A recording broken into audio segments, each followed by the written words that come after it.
दोस्तों, जब कोई इंसान जन्म लेता है तो उसकी मृत्यु पहले ही निश्चित कर दी जाती है। ये यूं कहिए, जिसने जन्म लिया है उसका मरना तय है। और ये सिर्फ हम जीवों पर ही लागू नहीं होती। इस ब्रह्मांड में कोई भी चीज निर्जीव नहीं है। प्रत्येक चीज ने जन्म लिया है और प्रत्येक चीज का अंत निश्चित है। चाहे वो पहाड़ हो, चाहे वो नदियां हो, चाहे वो हमारी पृथ्वी हो, या ब्रह्मांड का कोई सूरज, या फिर कोई ग्रह या उपग्रह ही क्यों ना हो। अपनी मृत्यु को कोई टाल नहीं सकता। उसे होने को कोई नहीं टाल पाया है। जन्म और मरण इस संसार के दो अहम पहलू हैं। जो दुनिया में आया है उसे एक ना एक दिन संसार को छोड़कर जाना ही पड़ता है। हाँ, ये बात और है कि कुछ लोगों की मृत्यु उनकी सही उम्र में हो जाती है और जब उन्होंने संसार का हर सुख देख लिया होता है, जबकि कुछ की मृत्यु कम उम्र में हो जाती है। लेकिन दोनों ही मौत में एक समानता देखने को मिलती है। वो क्या है? वो है मृत्यु के बाद किसी भी शव को अकेला न छोड़ना। क्या आप जानते हैं ऐसा क्यों किया जाता है?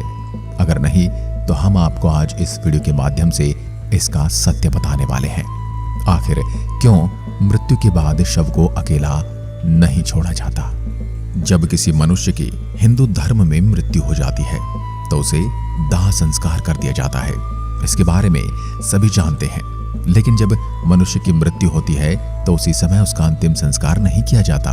उसके परिजन और मुहूर्त देखकर उसका दाह संस्कार किया जाता है।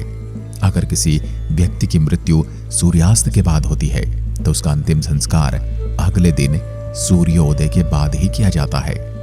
अब इस बीच पूरी रात उस शव को अकेला नहीं छोड़ा जाता।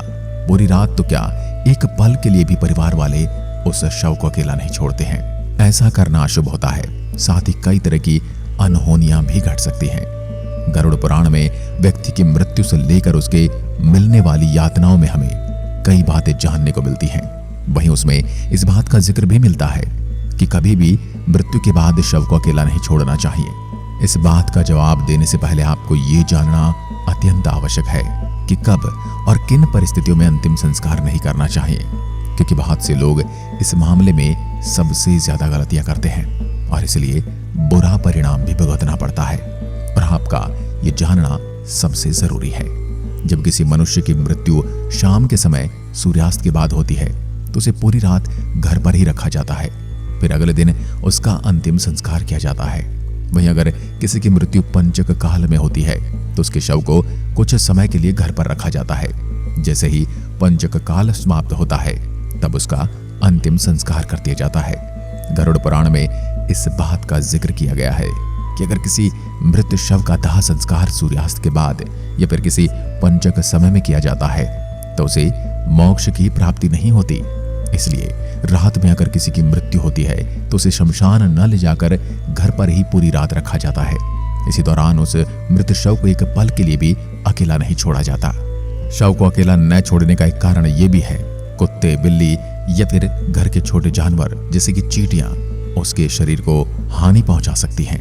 लेकिन गरुड़ पुराण में ऐसा करने से उस मृत आत्मा को यमलोक के मार्ग में कई यातनाएं सहनी पड़ती हैं। अगर मृत शव को अकेला छोड़ दिया जाए तो उसमें गंध भी आने लगती है।